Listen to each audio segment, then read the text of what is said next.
How about it, guys? Welcome back to Just Tooling Around. Cam here. So back on the 78 C10 today. As you can see, we've already got it up in there on jack stands and the wheels pulled off. We're getting ready to jump in and tackle the front suspension. Put those lowering spindles on, new shocks, and do a little bit more while we're in there. So let's get into it. All right, so I went ahead and busted the bolts loose that hold the caliper to it. Going to go ahead and knock the front shock off and take the hack calipers and probably hang them from the shock mount right there. And then start disassembling all this, get our steering arm off, and start busting the ball joints loose and everything like that.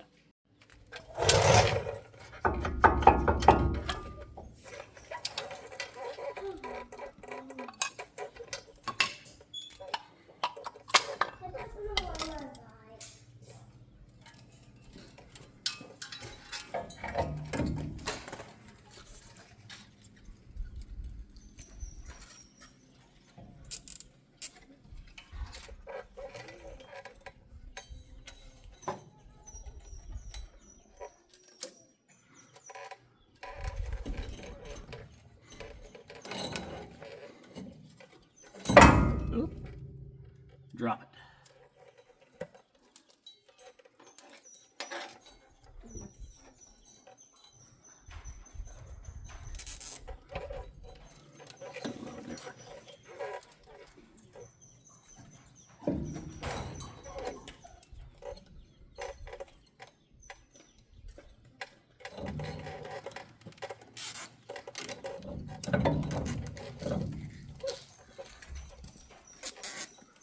Alright.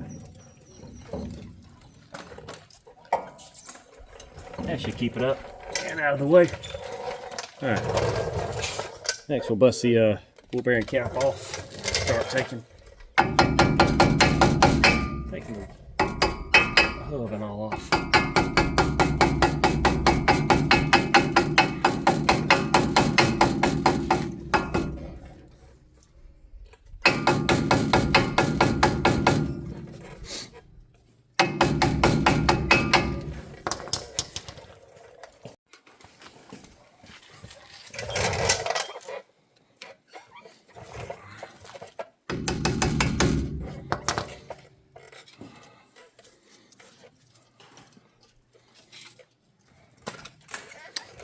Good.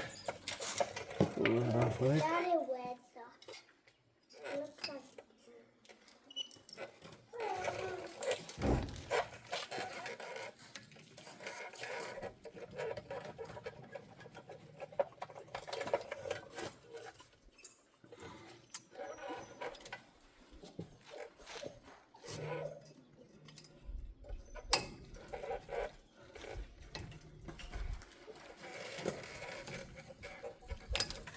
Get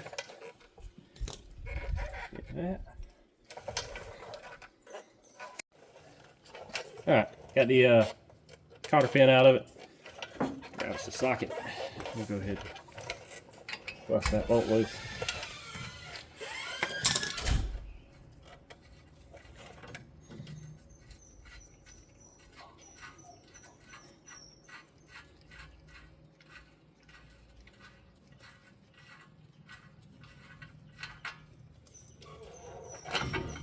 There we go.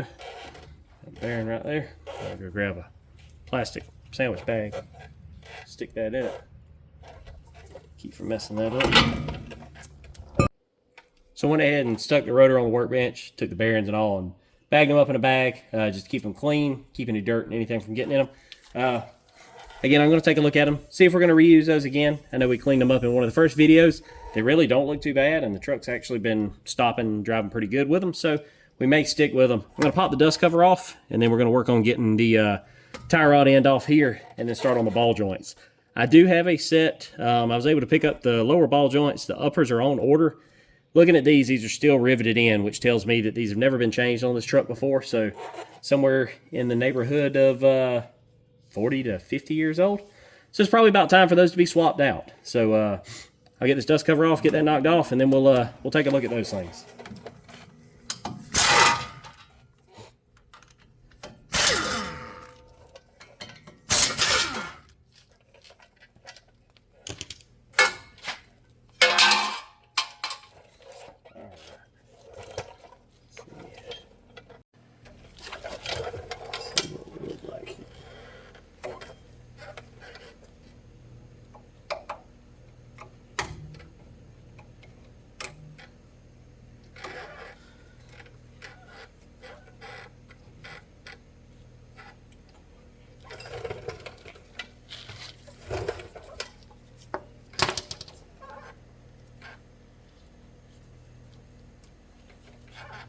Yeah.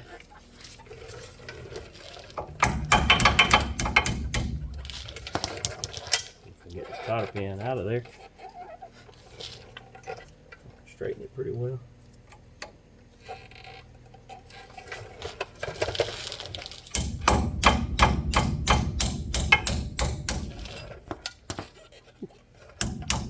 There we go. Things in there fairly tight. Let's see. What size that nut is.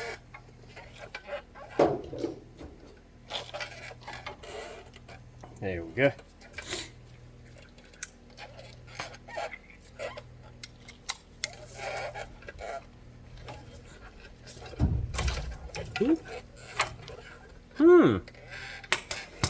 Maybe not the socket I thought it was.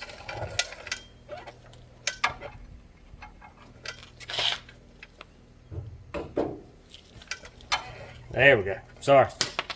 Oh, grabbed the wrong one. Knew something didn't feel quite right.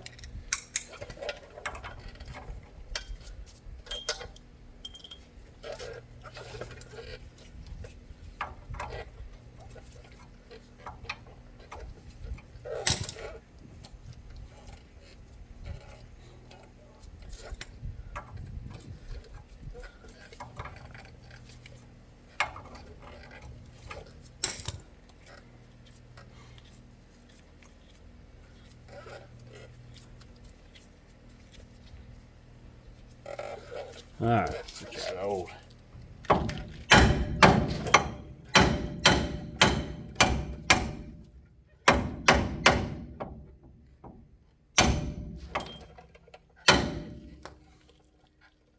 Might end up having to break out the old pickle fork on it.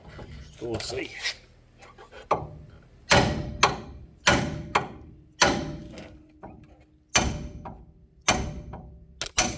Whoop. Got a little crazy with the hammer there. Yeah, might have to break out the pickle fork on this one. Yeah, she don't want to come loose. Could grab that out of the toolbox and see if we can knock it out that way. All right, so as soon as I turned the camera off, I grabbed my little bit bigger sledgehammer and one popped to the front, one to the side, and that tie rod end came right out of there. So now what we'll do is I'll start busting these cotter pins loose here for the upper and lower ball joints and get those out of the way. I'm going to go ahead and grab my little small jack and use it to support the lower A-arm while we're doing this, just so I don't have to worry about that coil spring trying to come out of there or anything like that. So I'll grab that and then we'll start busting away on these.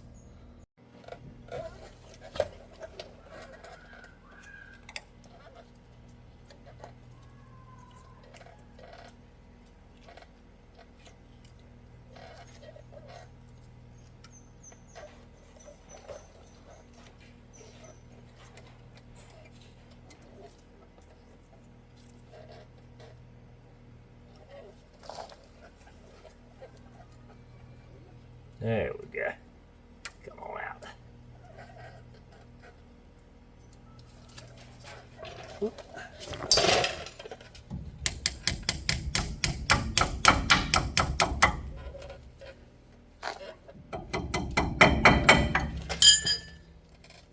Try to get back in there and pull that cotter pin out. Let's need a slightly bigger pair of pliers for this.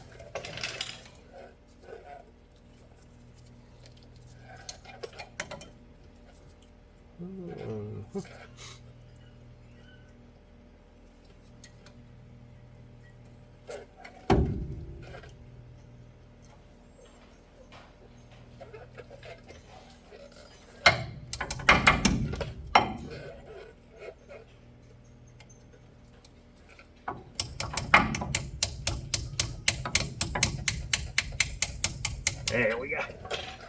All right, got that one out. Let's do the same on the top side.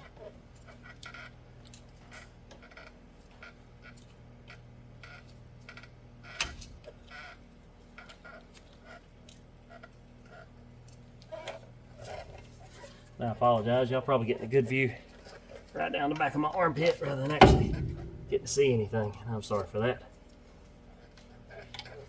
Trying to figure out what the best angle to do. Yeah, this is.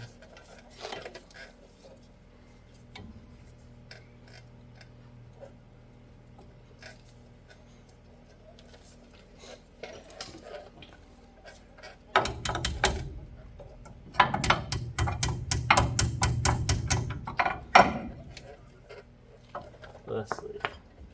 Yeah.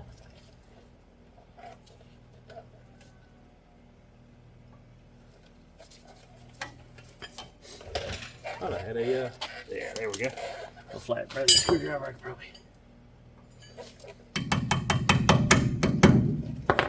Tap that right out of there. Oh.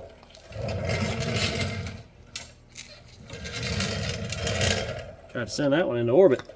Alright, got both of them off.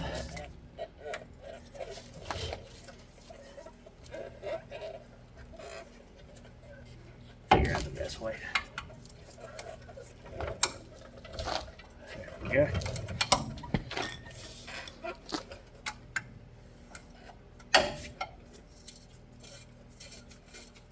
Alright, back that one off just a hair. Same thing with this one. I think that top one's a different size. It almost looks smaller. Yeah. Alright, so the top ball joint's a little bit different nut size, it looks like. There we go. Swap to that side. Guys, I'm using my old, it was actually my grandfather's old SK tool set. Had this thing for quite a few years. He had it since, I would say, probably sometimes in the 80s. Just a little small set, 1/2-inch drive. But man, this thing with this long breaker bar definitely comes in handy. Don't often get to break these out and use them, but definitely handy. But it'd also be handy if I quit talking and turn the right direction.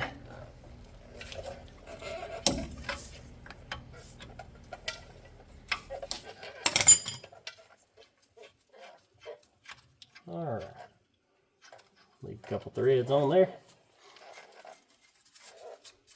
Enough room in there. We'll get the bigger hammer this time. And give it a couple of taps.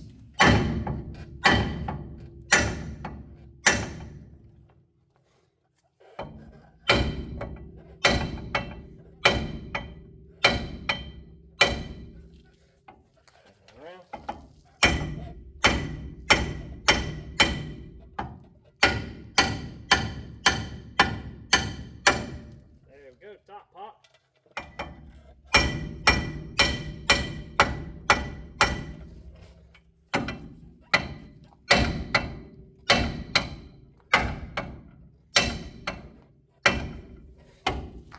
There's a better angle I can get. I might have to use this one just because the head's a little, or handle's a little longer on that hammer.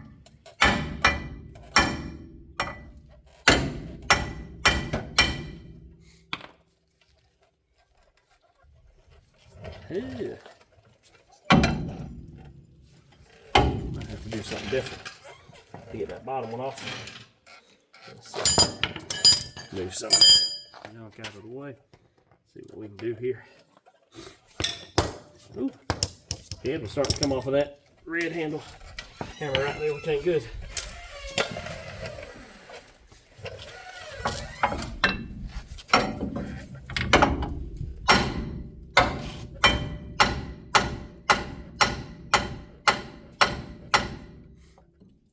Just does not want to pop loose on there.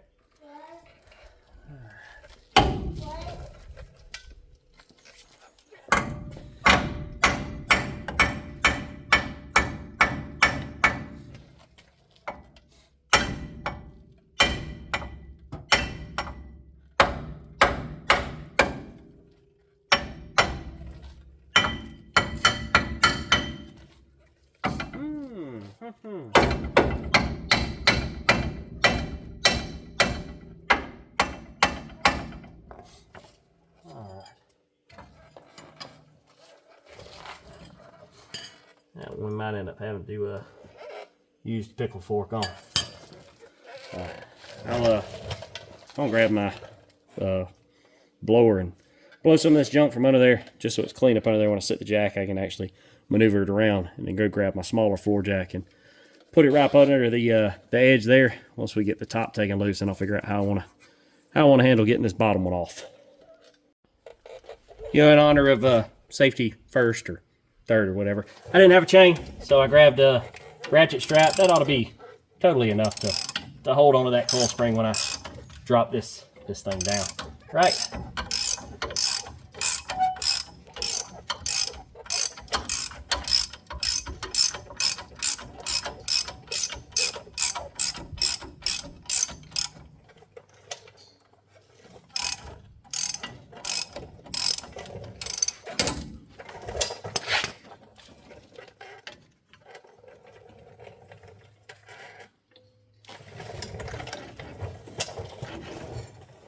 Alright, get that up out of the way. And what I'm going to do, let's see. I think one of those ratchet straps ought to be long enough that I can take.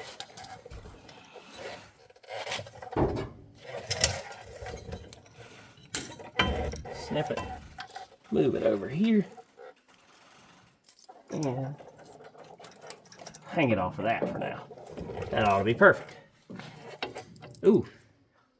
And that top ball joint's pretty much garbage as well. All right, I'm gonna see how much pressure this thing's got on it. I'm gonna back way the heck away. All right, so I will say the coil springs on these C10s are under a whole lot more stress, I guess you could say, or under a whole lot more pressure than the ones on the OBS. When I pulled the springs out from under the 88 years ago, I really didn't have to, you know, there wasn't a whole lot on it. This one right here, I was actually shocked at how much there was. But we got her out now. Fun part will be putting it back in, but we'll worry about that when we get there.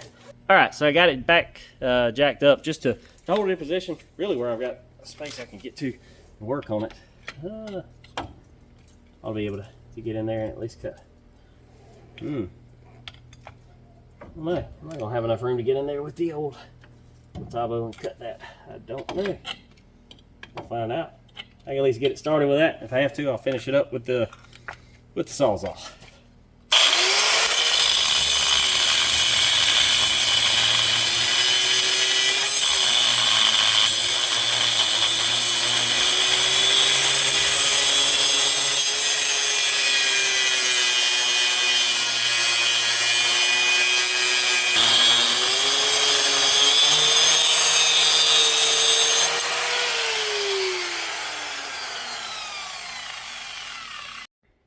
Okay, so after about 30 minutes of cutting at it in a bunch of different angles with my grinder, I was finally able to get that lower ball joint broke loose. Looking at that, there was no way I was ever going to get that thing knocked back out of that spindle. So what I'm going to do now, like I said, these have never been changed before, so I'm going to go ahead and cut the tops of these rivets off and knock them out and get that prepared.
Alright, so what I ended up doing was taking this bit, catching the front edge right here, and I was able to pop it up and actually lift it off of all of those rivets right there. I just need to grind that back one down, and I should be able to get the rest of this off.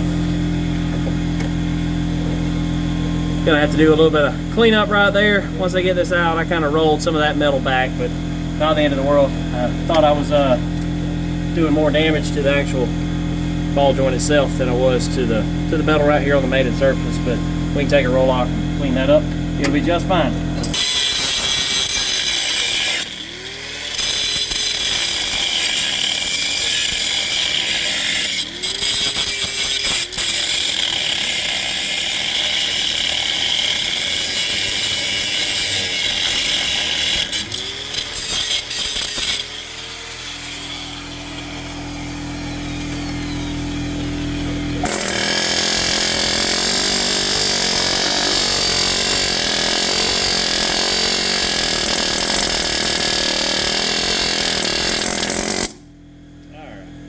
Starting to pop loose.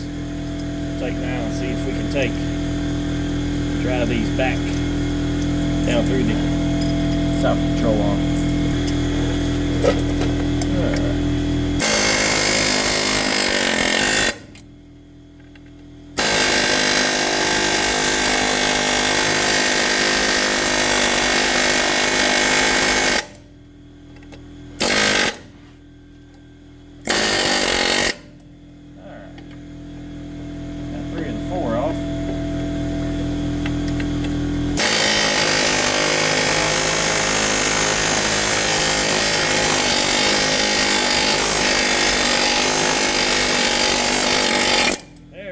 And 4 full. Hot dog. Ooh, that's hot.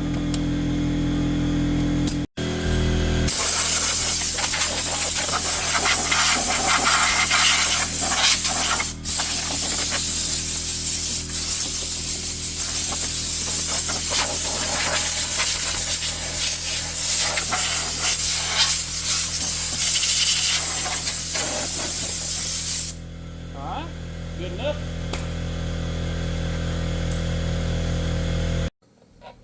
So off camera, I went ahead and cleaned up pretty much everything we had out here.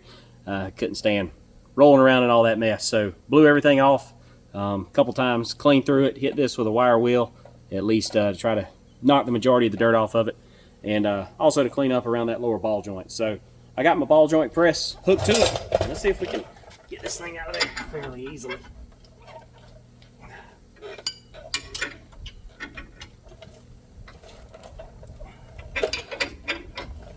Probably help if I had a little bit of lube to spray around that ball joint as we're trying to press her out.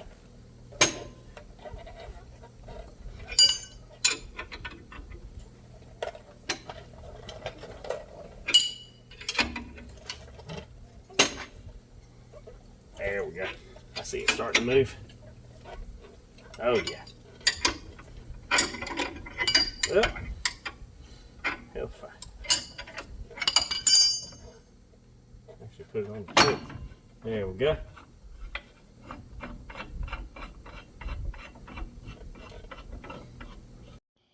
So I don't know how well you guys can see that, but basically we just did the whole rebuilding the can, you know, Rust-Oleum to new inner fender. There's the dog. Rust-Oleum to new inner fender, you know, some new control arm bushings and everything like that. Got her looking really good in here. I did stop by today, pick up the upper ball joints, so I'll probably, before I head into the house tonight, I'll go ahead and throw the upper ball joint in on this side and at least get that knocked out. And so as you guys can see, last night I did a quick Rust-Oleum rebuild on it. Hit everything with some gloss black paint and got it all shined up, looking good.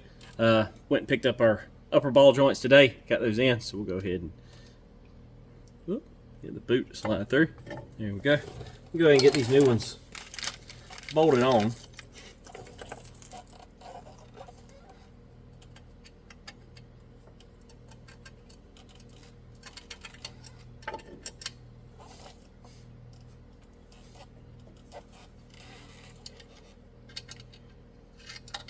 Nope.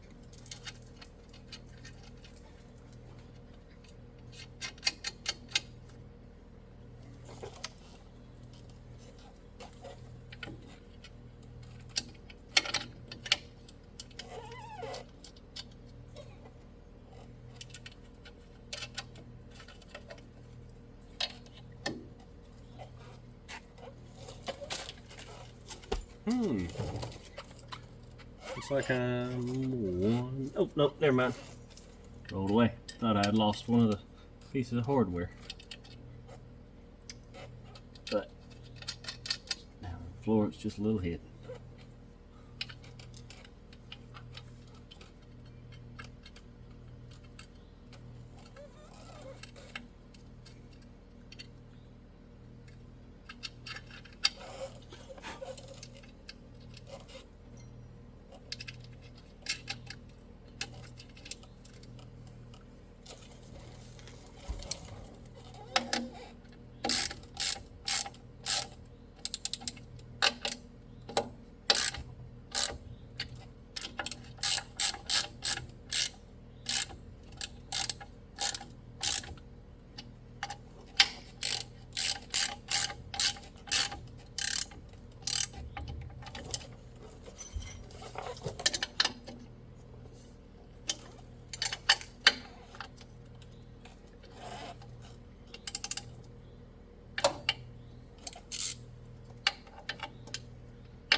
Alright, got that in.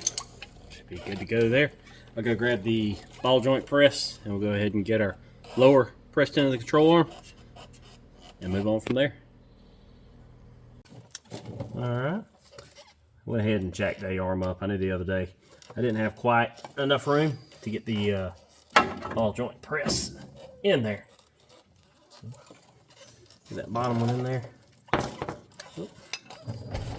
Get a little attachment piece. Wait.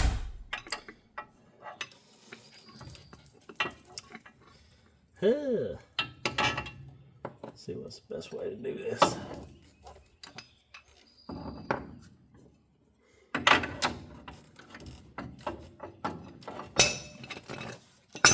Come on, use your brain. Make it work. There we go. There's that. If I can get this thing to fit in there.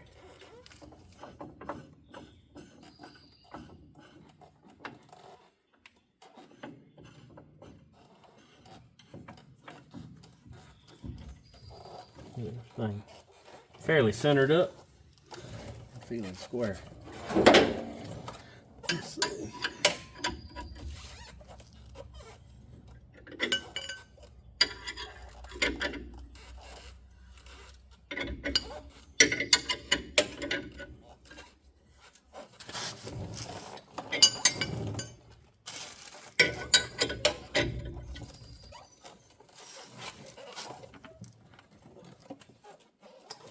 Close there.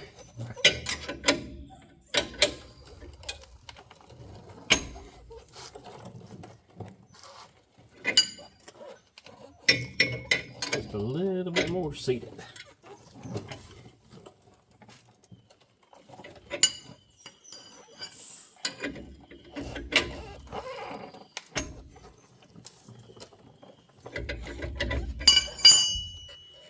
Alright, I think we're there at it. I'll give it one more turn. See if we can bottom it out.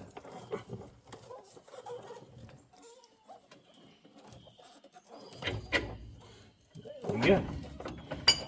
Should be home.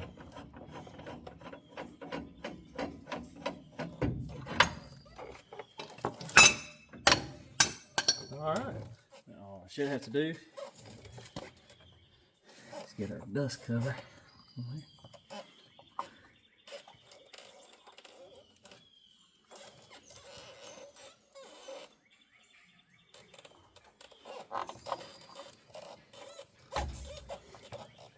There we go. Tap that down just a little bit. But yeah, we seated right up against the base of it, so we should be good to go there. What I'll do, I'll go cut open the box for the spindle, get it over here and ready to go, and then we'll get the bottom on it and bolt it up, and then I think that's the fun part, trying to get that coil spring back in there. But let's jump on it and see if we can get it back together. All right, so I grabbed the passenger side spindle out of the box and went ahead and stuck it on the lower ball joint, put the nut on it, and now comes the fun part. I'm trying to get these coil springs back up in here. I'm trying to decide which end would be easiest to do first. If it'd be easiest to put the top in and then spin the bottom around, or yeah.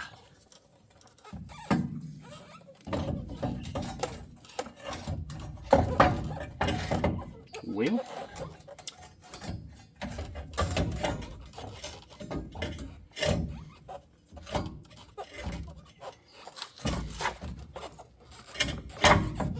there we go. Alright. So now I know the top. Let's see what direction these need to be clocked. I think they have to go like that right there.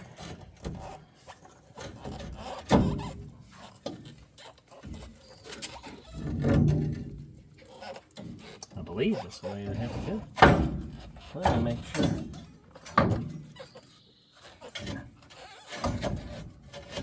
There we go. Clock it like that.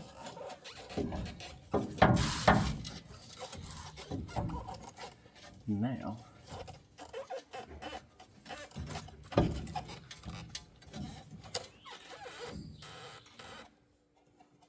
trying to feel in that top spring bucket. Is there any specific place that it should be?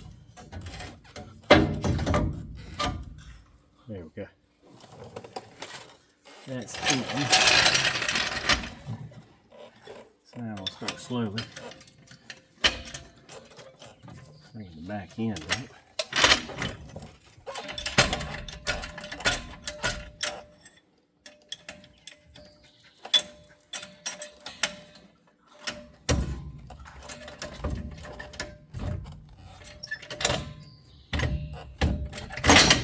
Well, let's see where we can get our jack under.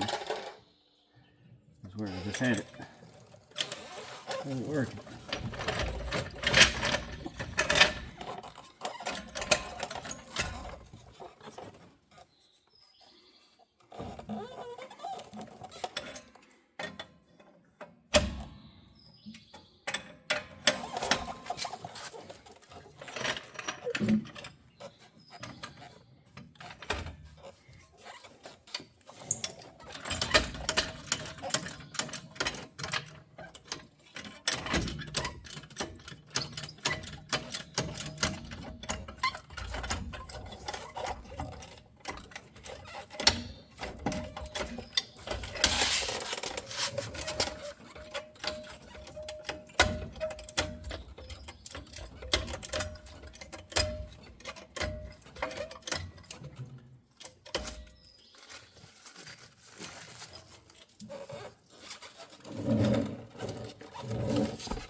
Well, I didn't get it all on camera the other night, but I ended up getting the coil spring back in there.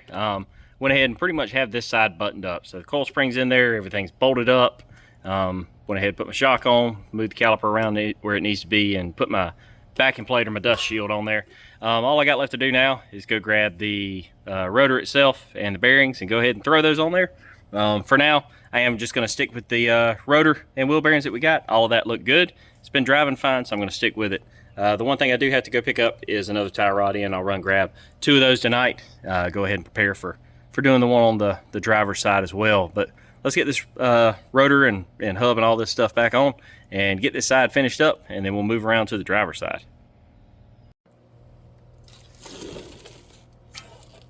Alright, so I went ahead and grabbed a little tub of bearing grease, or wheel grease as well. So while we're here, we can go ahead and throw a little bit of fresh grease in these wheel bearings.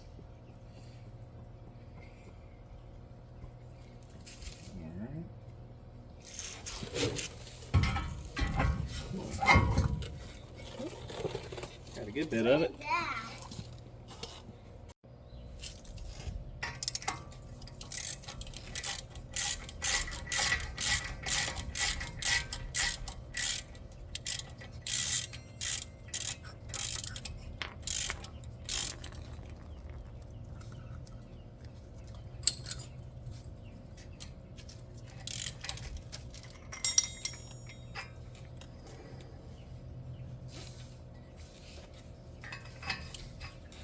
All right.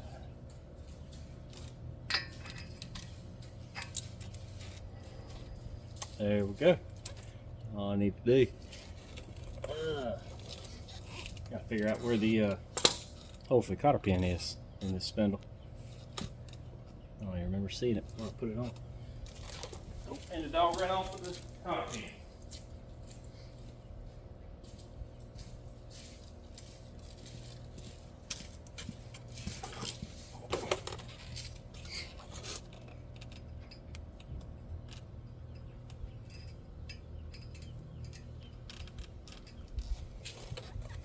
Well, I had to back that nut off just so I can figure out where the hole for it is.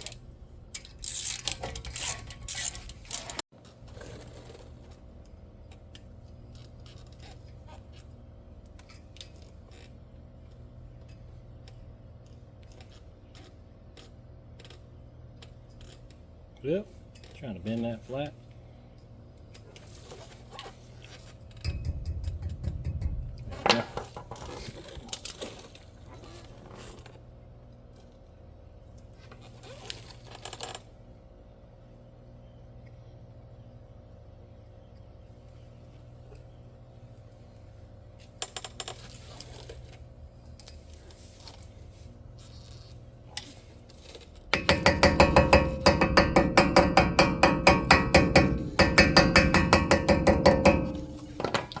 And there we go. I could grab the brakes parts cleaner and clean all this grease off of that rotor right there. We'll go ahead and throw the caliper on, and this side should be good to go until we get the tie rod in. And we'll go ahead and move on to the driver's side. So I was finishing buttoning up everything, and I ran into two issues. So first one, the recess right here, basically the gap between that, the center of that bolt hole, and where the notch is cut out for your caliper to fit in there, was a lot larger on this one. So the ear stuck down a whole lot further. So I actually couldn't get the caliper in there and get it to bolt up and that center line to match. So I had to take the grinder and clean that up a little bit. And then the second thing is, once it got in here, originally that brake line basically ran right where the nut for the upper ball joint went.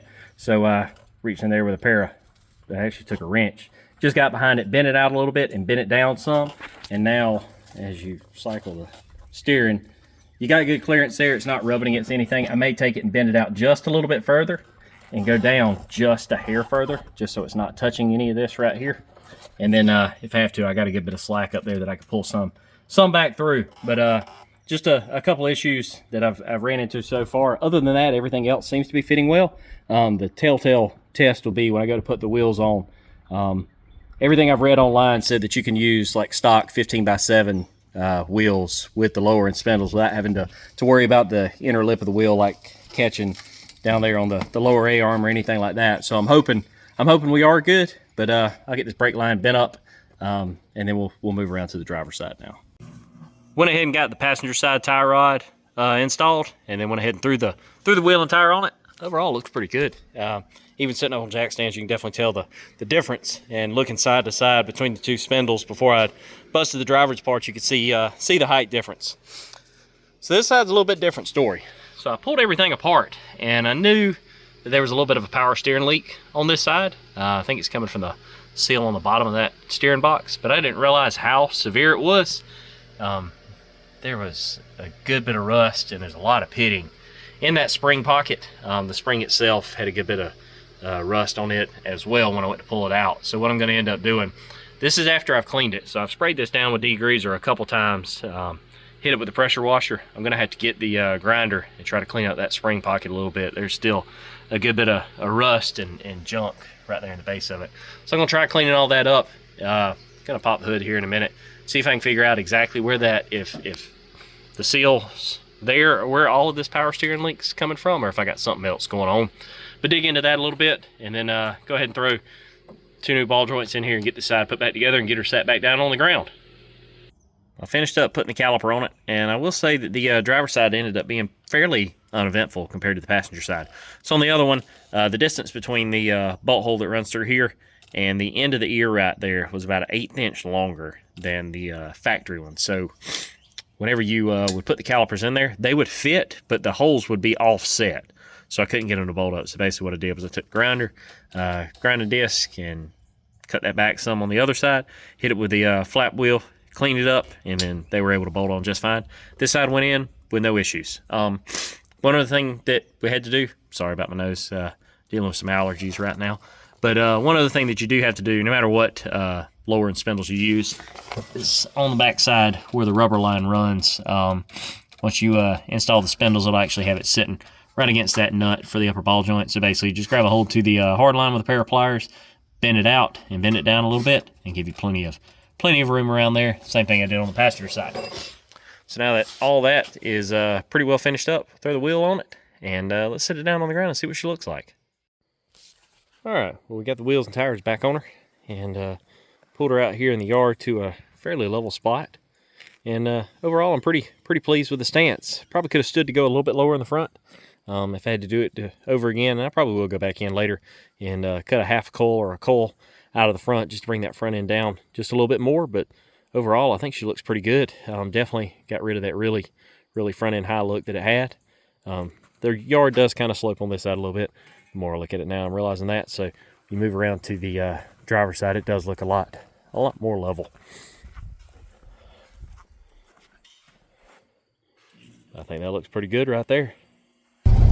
Got the truck fired up and taking her for a quick little spin tonight. Just wanted to get it out on the highway, see how she rides, and see how it acts with the new shocks and all in the front and the rear. I will say I do need to get a front end alignment. I'll flip you around and show you in a second. Steering wheel was already off to begin with, but it's really off now, so we got to do something with that. But so far, I've hit a couple bumps on a little 2-lane road that we're on, and it's soaking them up good and doesn't have that feeling like it's floating down the road. So I'm gonna drive it around for a little while, and we'll catch you when we get back to the house.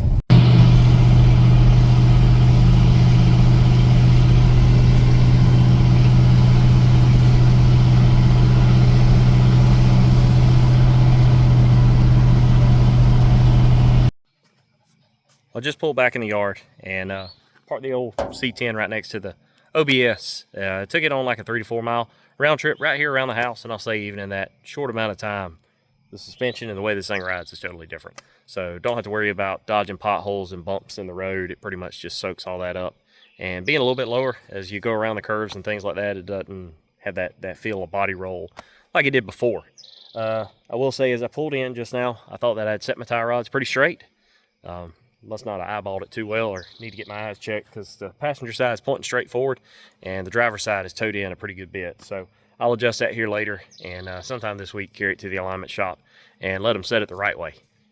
I think that's where we're going to end the video for tonight, guys. As always, I appreciate everybody who watches Just Tooling Around, and we'll see you guys later. Thanks.